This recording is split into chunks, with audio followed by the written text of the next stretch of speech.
namin dun sa nag-aalay yung kolong.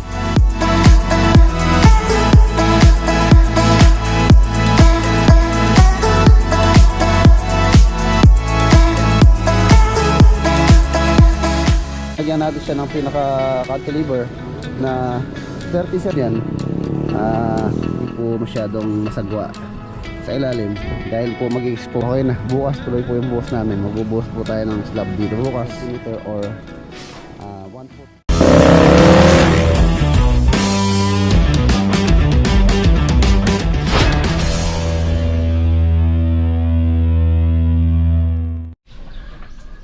Good morning mga boss, welcome back po ulit dito sa ating channel. And Friday tayo ngayon, Friday. Update tayo dito sa project dito sa Masantol. So tapos silipin muna natin tong project sa ride bago tayo umalis. Ayan mga boss, good morning, good morning. Ayan o, yung kulungan ng pusa halos tapos na. Ano na lang po, yung pintura na lang. Silipin natin yung ating swimming pan. Ayan, kung nabukasan po ng tubig. Tinubigan ko po to nung March 12 ng gabi. Uy, yun. Ayan mga boss, kung mapapansin nyo, asitis. Kung paano natin siya tinubigan, ganun pa rin po yung tubig niya, hindi nabawasan. Ayan. So far so good. Ayan, 12, 13, 14, 15 ba tayo ngayon?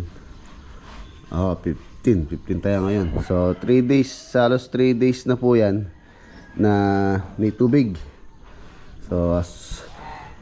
So far so good, wala po siyang maging problema or naging leak. Dapat at least mga kahit 1 inch nabawasan na sana yan kung may leak yan. Pero wala, hindi man po siya nabawasan. Maganda, good. Yan, marami pong nag-comment muli sa ating mga video. Mas maganda raw sana, mas maganda hito. So, yun po yung binabala ko dati, hito nga yung binabala ko talaga dito sa ano to, tulad ng mga comment nyo sa hito farming tulad nito, or pag hito nilagay natin dito, meron tayong ROI, return of investment, or meron tayong balik, may balik yon. For example, nag-uhul tayo dyan, ipakain natin, syempre meron tayong may bebenta. At the same time, meron tayong pang daily food. Pwede na siyang tutuin. So yun nga, maganda po yun. Kasi yung coin nga,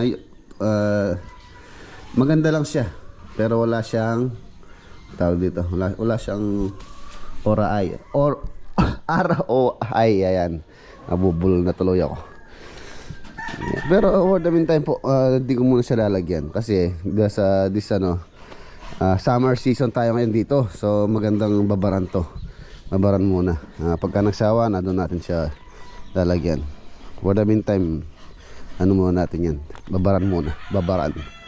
Summer po kasi ngayon dito sa atin sa Pilipinas, napakainit. So meron tayong ano doon, pagka naiinitan, pwede tayong magbabad. Pakainin ko muna yung mga kalapati natin. Tapos pala yung kolong, pa-align ko yung yung kolong na gamit namin dito, yung Suzuki Smash. Papalitan ko po yun, yung TMX na yung ilalagay ko. Papalain natin bago ako umalis. Kainin muna natin itong ating mga kalapate. Ito po yung ating mga breeder. Ito yung galing kay Kuya Lito Figueroa. Malapit na po silang mangitlog. Yan, shoutout kay Kuya Lito Figueroa. Tapos shoutout din kay Boss Cesar Villaflor. Kainin ko lang muna. Ayan, ito po yung papalitan natin. Ito, i-dismantle natin. Papalagay ko dito yung TMX. Medyo mahina po kasi ito. Kawawa siya. Lalo na kinakarga natin tulad ng paghila ng mixer. Yung concrete mixer, simula dito hanggang San Simon. So, nahihirapan po ito motor. Tara. Yun o, yan na mga boss. Nandito na po tayo sa Arayat Project. Tapos na-edit na rin namin dun sa nag-a-align yung kolong. Ayan, update tayo dito sa project dito. Kape muna tayo, kape.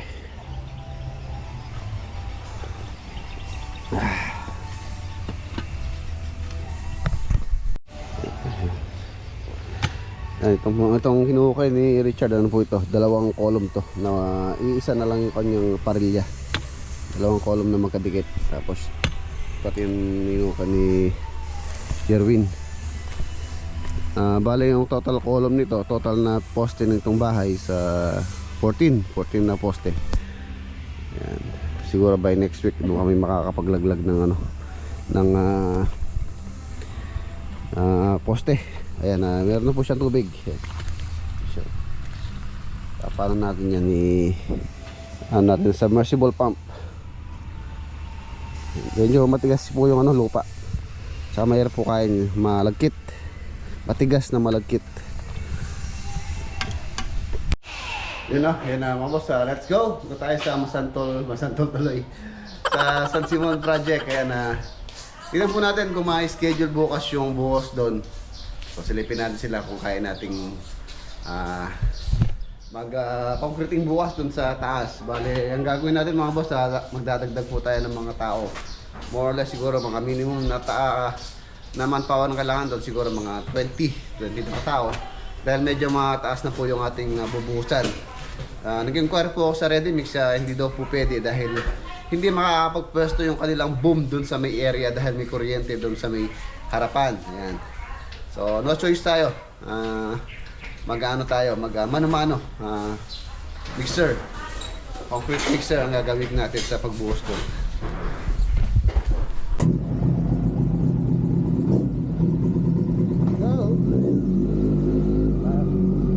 Agad, kumbala dyan ha.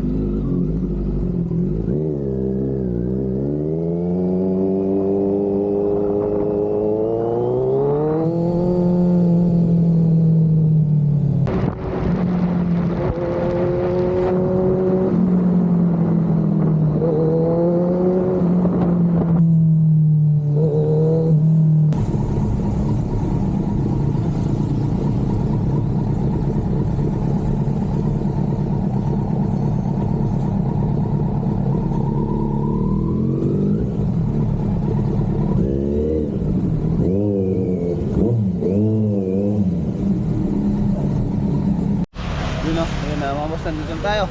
Ano po yung slab?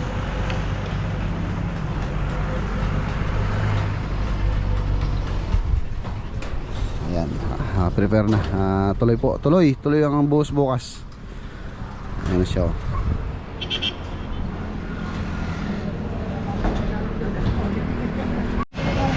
Ayan, bali po yung slab dito mga boss.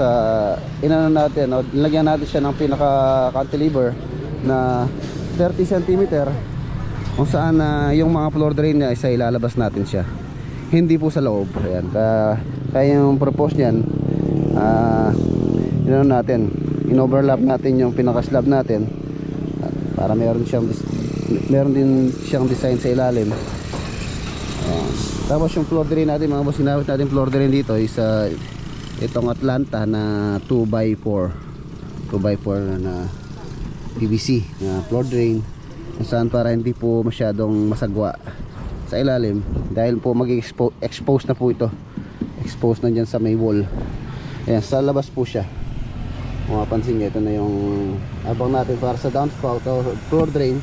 Tapos ito yung pinaka wall ng existing na bahay. Tapos itong mga loose concrete na to, papatanggal natin to, spray natin ng tubig, tapos tanggal itong mga loose concrete para mas matibay yung ating buhos. Tapos meron siyang drip mold. Ayan, drip mold paikot.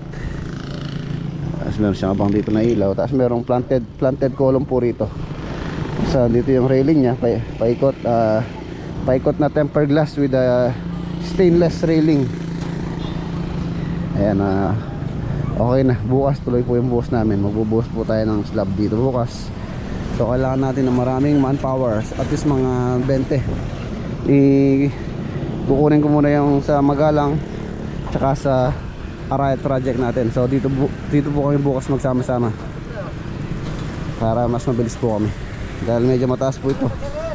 Ayan, from here tapos doon baba. So pasa-pasa bukas sa panibagong buhos. Ayan, nasa ano po to, kung hindi ako nagkakamali, nasa 64 square meter itong bubuhusan natin bukas. Mas malaki po yung sa ibaba. Ayan, hanggang dito. Kahit dito naka overlap siya o naka-cantilever siya ng 30 cm or 1 foot. Tapos yung floor drain na yan, marami po kaming inabang na floor drain. Sa 2, 3, 4, 5. Ayan. Para yung floor drain niya hindi po natin ipapasok sa loob mismo ng bahay para iwas leak.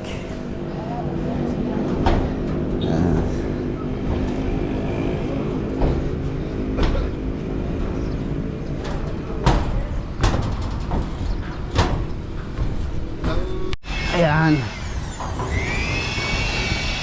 Tsaka ito dito mga boss, hindi siya ano, halos yung mga dinagdag natin beam dito, ito lang dito sa may CR area. Hindi katulad sa ilalim, marami tayong dinagdag na support beam doon na nabuhusan natin dito sa ilalim. So ito siguro more or less mga bago man ng hali or siguro 2 o'clock tapos deep, tapos na kami dito. Kung dire-diretso so mga ganun, tapos to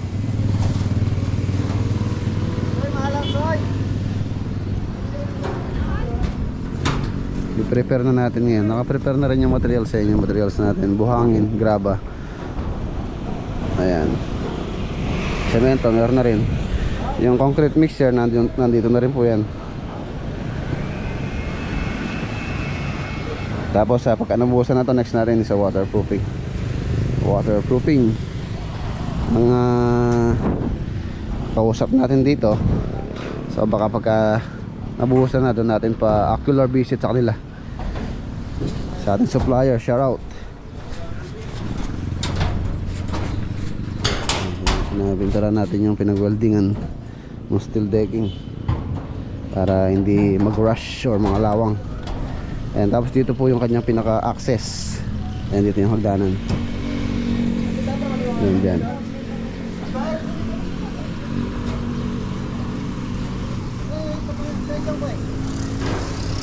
Ready for concreting. Mapapalaban na no. Bukas. Makoy, bukas maaga kang matulog ha. Ay mamaya ha. Boss, siyempre kailangan magbuhos. Oo, magpakalakas ka. Papalakas talaga ako. Wala na ako.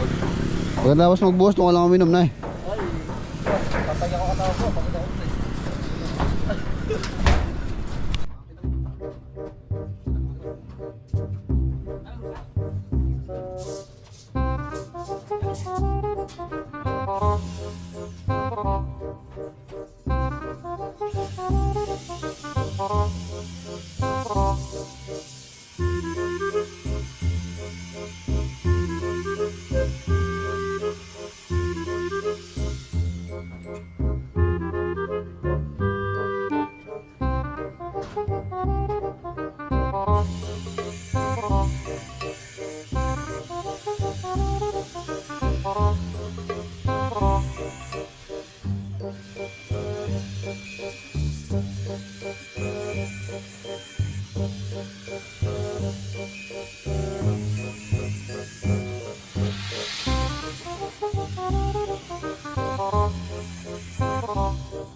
Ayan ay, ayun po yung sinasabi kong ano, kuryente. So hindi po makakapwesto yung rerentahan nating boom. Tapos yung mga truck, syempre yung truck na mag-susupply ng concrete mix or ready mix, kaya hindi po pwede yung ating iningkuwaran na ano, ready mix. Sinukat ko pala kanina yung ating bubuhos sa mga boss. Nasa ano siya? Nasa 69 square meter, halos 70, sabihin na natin 70 square meter lahat to. Halos malaki lang po ng konti yung sa ibaba. Yung sa baba ata nasa 74 square meter. Tapos yung kapal ng ating buhos, nasa ano po to, itong pinakataas nito, halos sa G's or 10 cm. Tapos dito sa may ano niya, dito sa may grid niya or sa may abulod kung tawagin namin, isa nasa 15 cm sa is or 6 pulgada, 6 na pulgada. Dito 4. Mas matibay.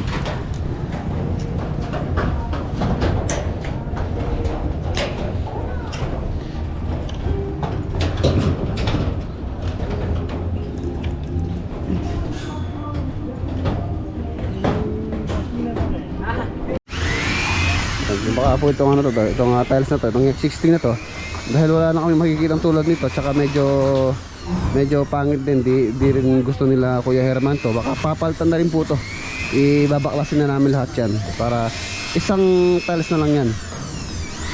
Ayan, itong X16 na to, na sasangguni ko rin po sa kanila na ano, tanggalin to, ipalitan na lang ng bago para isang shade ng tiles na lang po yan. Siyempre yung ano dito dapat pang outdoor, non-skid ang gagamitin natin.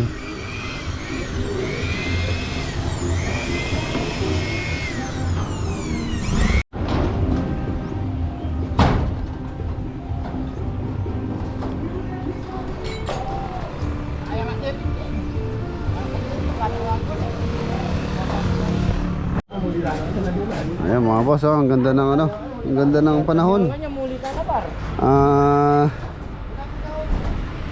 Makulimlim. Kung sana ganito sana bukas. Mag-isama sana yung panahon bukas. Makulimlim.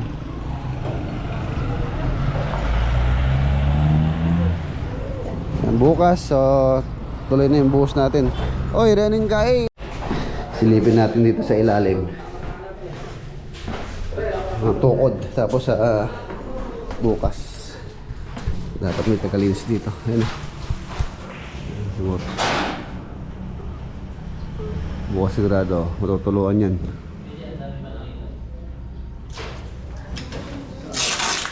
Para protektahan ng mga fluted panel dito.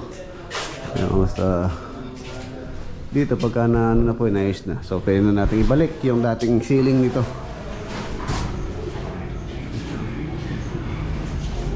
Ayun po yung dating elevation ng ceiling. Ayan. Yung ano na yan, bakat. Ito yung CR. Halos hindi man po nagalaw to. Yung kasing ceiling nito hindi namin binaklas.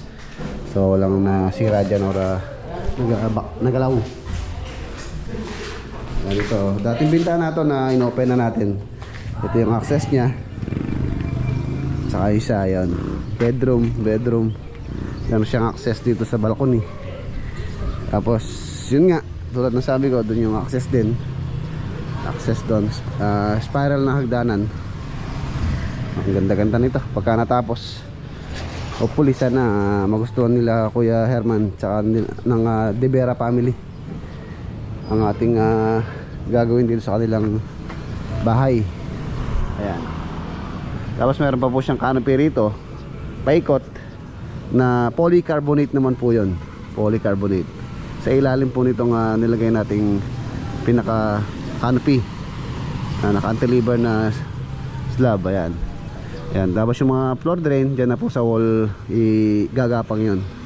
So yun nga, square yun yung ginamit natin, Atlanta pipe, para hindi po masyadong masagwa, di tulad ng PVC na bilog.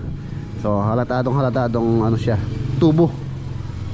So yan mga boss, kakain na po tayo, glance na tayo. Tapos maraming salamat pala kay Kuya Herman. Meron po siyang sponsor na pananghalian sa mga tropa dito. Papasalamat po ang buong team ng Reds Vlog team sa De Vera family.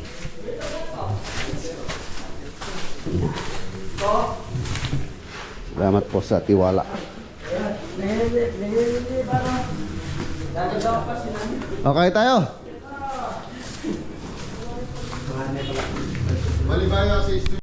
Yun o.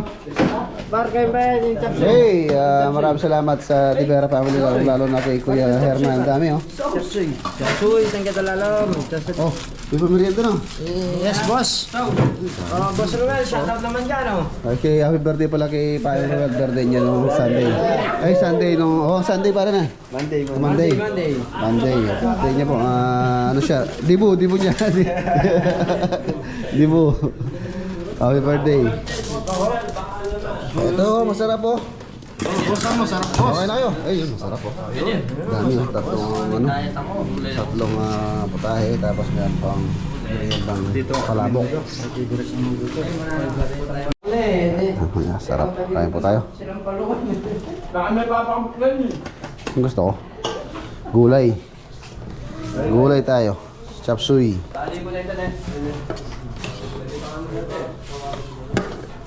Yan man.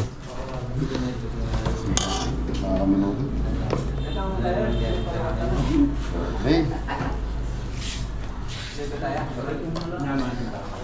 Mga bangs.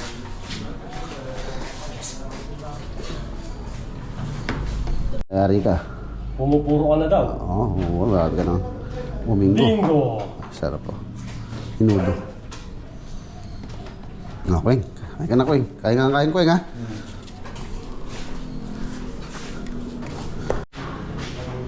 Eh mga boss, double check yung mga tukod natin.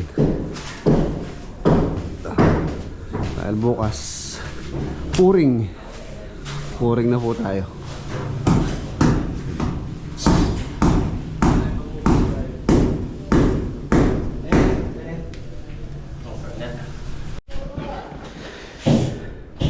Ito yung mga binaklas natin dito mga boss, yung mga cladding, mga floated tunnel. Tapos yung dinismantle namin modular cabinet. Babalik po natin yung pagka okay na.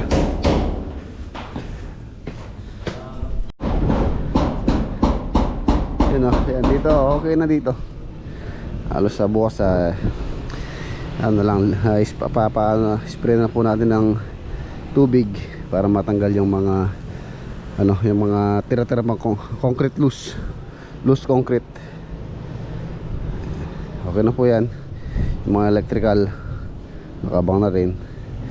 Floor drain 1, 2, 3, 4, 5 na floor drain. Saan yun nga, tulad na sabi ko kanina, sa labas po natin nilagay lahat yung floor drain.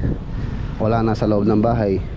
Yung tulad ng dati, nung may bubong po to, yung kanyang floor drain nasa loob ng bahay yung floor drain. Tapos yung gutter niya nasa loob din.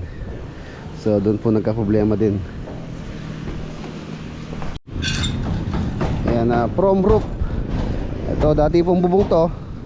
Tsaka yung sa ibaba na nasa labanan natin, tapos na po yun. Dating bubong na nilagyan natin ng balcony. Tapos itong dito sa may taas isa roof deck. Nasa 79 square meter po yung bubuhusan natin bukas.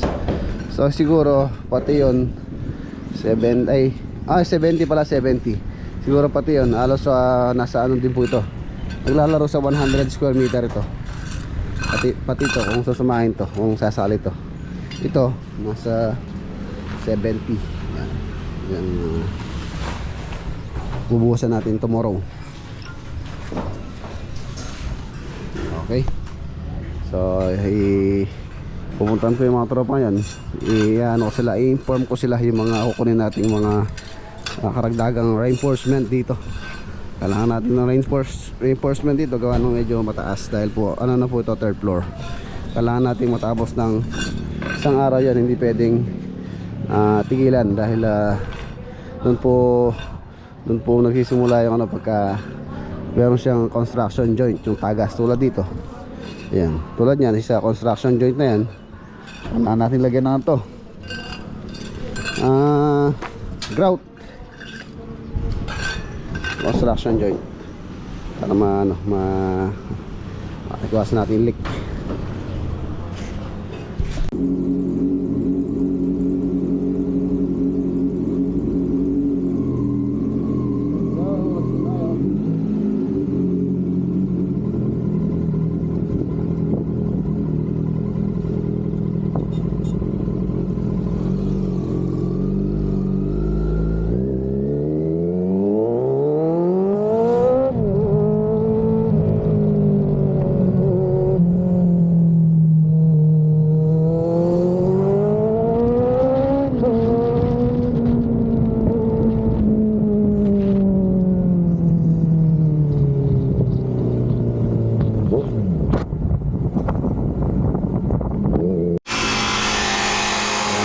Dito naman po tayo sa Arayat Project. Ayan po yung mga column natin na halos kompleto na. Tapos na po sila. Ito yung mga parilya, mga column. So yun na lang hukay ang ating tatapusin para makapaglaglag na tayo. 14 po yan, 14 yung ating mga poste dito na kailangan itanim. Medyo mahirap po yung hukayan dito. Na-deliver na rin yung ating sand or buhangin, graba. Yun. Yung graba halos sa 2 elf lang po muna kinuha ko. Yung kasing wala silang stock na dump truck, pero pagka paubos to, kukuha tayo isang dump truck na. Nakakapasok naman yung dump truck dito, tulad yung buhangin, no? Nakapasok. Tapos pag naglaglag po kami, kukunin ko yung doon, submersible pump para matanggal yung tubig. Lagyan natin siya ng gravel bedding. Tapos yung spacer, yung ating concrete spacer. Tapos parilya. Nakailan na kayo, Doy? 1, 2, 3, 4. Ito, dalawa to. 4, 5, 6, 7. Dalawa rin yun. 7, 8, 9, 10. Ilan na lang inuhukay nyo? 4 mo yan. Po isa doon. Isa na lang doon yan. Okay, baka siguro next week makapag tayo. Makapagpundas-pundasyon. Tapos wall putting. Hanggat hindi po tayo umaangat dyan sa ating elevation, hindi po tayo bibilis dito. Kailangan natin umangat. Ito yung pinaka elevation ng bahay. Matubig, oh. Wala kayo nakitang palaka. Meron dito kanina. Totoo. Ilan? Maliit nga lang. Maliit. Maliit lang Native. yata. Ahas, walang nalaglag na ahas. Marami ahas dyan for sure. Bukid eh.